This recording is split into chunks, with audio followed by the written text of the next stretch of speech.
تقريبا الكل أصبح مدرك بالفوائد الإيجابية اللي راح يجنيها الشخص أثناء التزامه بعادة المشي وبزيادة الخطوات، حتى من غير الالتزام بالنظام الغذائي ومن غير تعديل الغذاء. فهي تعتبر من أقوى الطرق الفعالة لحرق الدهون، وهي فعالة أكثر بحرق الدهون المتواجدة في منطقة البطن، وتساعد أكثر على تقليل محيط البطن اللي هو محيط الخصر، ولها فوائد عديدة جدا على مستوى الصحة. فرح تقلل من الإصابة بأمراض القلب بمجرد المشي فقط 30 دقيقة بشكل يومي، بنسبة قد تصل حتى 19%. وأكيد طبعا إذا زدنا من مدة الخطوات بكذا راح نكون في وقاية أكثر من الإصابة بأمراض القلب. أيضا هذه العادة لو طبقناها بشكل يومي والتزمنا فيها كعادة وأسلوب صحي راح تساعدنا على خفض مستويات وقراءات ضغط الدم.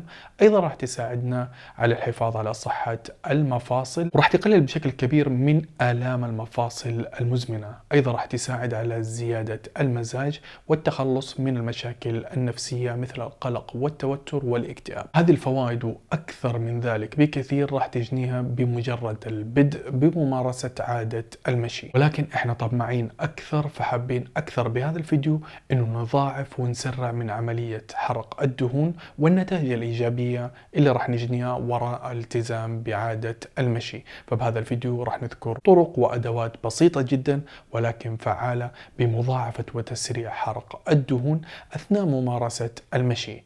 وعشان نشرح الموضوع أكثر فراح نحتاج إلى سبورة. فمن الطرق اللي راح تساعد على مضاعفة وتسريع حرق الدهون أثناء ممارسة المشي، رقم واحد اللي هو المشي أثناء ساعات الصيام. الصيام هي أداة فعالة جدا لحرق دهون الجسم ولا تقل أهمية عن ممارسة المشي. عند تطبيق الصيام والغياب عن تناول الوجبات بالذات في الساعات الأولى من اليوم، بكذا الجسم راح يكون مستعد أكثر من أنه يستخدم الدهون كمصدر للطاقة. وإذا ما دمجنا الأداتين اللي هي الصيام مع المشي فراح يفيدون بعضهم البعض. فالصيام راح يفيدنا أثناء ممارسة المشي بزيادة حرق للدهون، فبكذا راح نستفيد أكثر من أنه نستخدم الدهون كمصدر للطاقة أكثر وأكثر.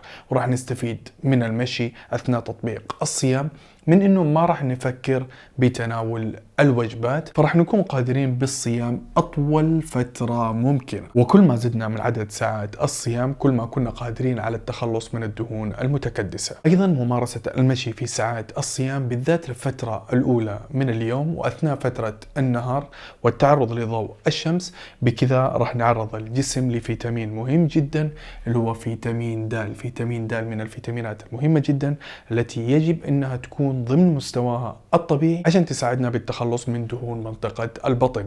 إذا كان هناك نقص بهذا الفيتامين المهم فراح تجد الصعوبة الشديدة بالتخلص من دهون البطن. الطريقة الثانية اللي هي تناول القهوة أو أي مشروب يحتوي على الكافيين مثل الشاي الأحمر، الشاي الأخضر أو شاي الماتشا. فالقهوة أو مادة الكافيين راح تعطي إشارة للجسم للبدء بعملية حرق الدهون وبتسهيل هذه العملية داخل الجسم. ولازم تعرف إنه الشخص أثناء المشي راح يكون مصدر طاقته الأساسي هي الدهون، فمع استهلاك القهوة أو الكافيين قبل ممارسة المشي بكذا راح تسهل الجسم من إنه يبدأ باستخدام الدهون كمصدر للطاقة. الطريقة الثالثة اللي هو إضافة أحمال على الجسم. هذه طريقة فعالة جدا لمضاعفة حرق الدهون في ساعات المشي. هي عبارة عن استخدام أو ارتداء سترة أوزان. هذه السترات متواجدة في المتاجر المتخصصة ببيع اللوازم الرياضية، فراح تساعد بشكل كبير على تحقيق هدف حرق الدهون ومضاعفتها أثناء ممارسة المشي، لأنه بكذا أنت راح تجبر الجسم من أنه يستخدم الدهون كطاقة أكثر وأكثر لتوفير الطاقة اللازمة لهذا الوزن. فعند زيادة الأحمال والوزن على الجسم أثناء ممارسة المشي بكذا راح نزيد من عملية حرق الدهون وتصل النسبة الزايدة تصل حتى 12% مقارنة مع الأشخاص اللي مارسوا المشي من غير استخدام الأوزان. والحمل المناسب على الجسم يكون 15% من وزن الجسم. فمثلا إذا كان وزن الشخص 100 كيلو فممكن وضع أحمال تصل حتى 15 كيلو جرام. أما بالنسبة للشخص اللي وزنه مثلا 70 كيلو فممكن استخدام 10.5 كيلو جرام من الأوزان. النقطة الرابعة لزيادة حرق الدهون إنه حاول قدر الإمكان زيادة سرعة الخطوات. حاول أثناء ممارسة المشي إنك ما تكون في راحة تامة، أو على الأغلب ما تكون في راحة أغلب أوقات المشي. حاول قدر الإمكان أنك تضع الجسم تحت ضغط بدني أثناء ممارسة المشي عن طريق زيادة الشدة بزيادة سرعة المشي. يكون هناك تذبذب بمستويات السرعة، تكون مستويات سرعة متوسطة إلى منخفضة إلى متوسطة إلى منخفضة، وهكذا أثناء ساعات المشي. الطريقة الخامسة والأخيرة وهي من أفضل الطرق اللي راح تساعدنا على زيادة التطور أثناء ممارسة عادة المشي، اللي هو وضع هدف بشكل أسبوعي وتحقيقه. لأنه في كل أسبوع يكون لك هدف من عدد الخطوات وتحقيقه، وفي الأسبوع التالي حاول زيادة عدد الخطوات.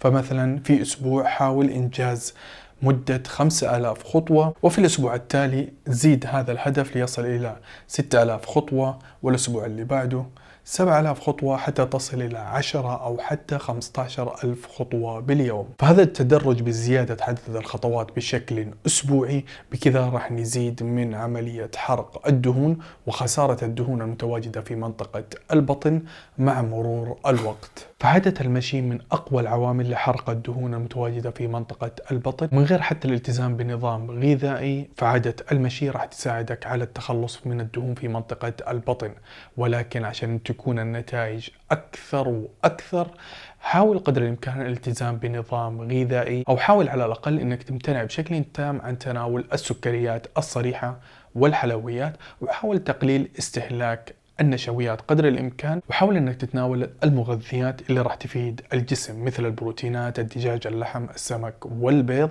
حاول أنها تكون متواجدة في كل وجبة، مع إضافة الدهون الطبيعية الصحية مثل زيت الزيتون، زيت جوز الهند، أو حتى القليل من السمنة والزبدة الحيوانية.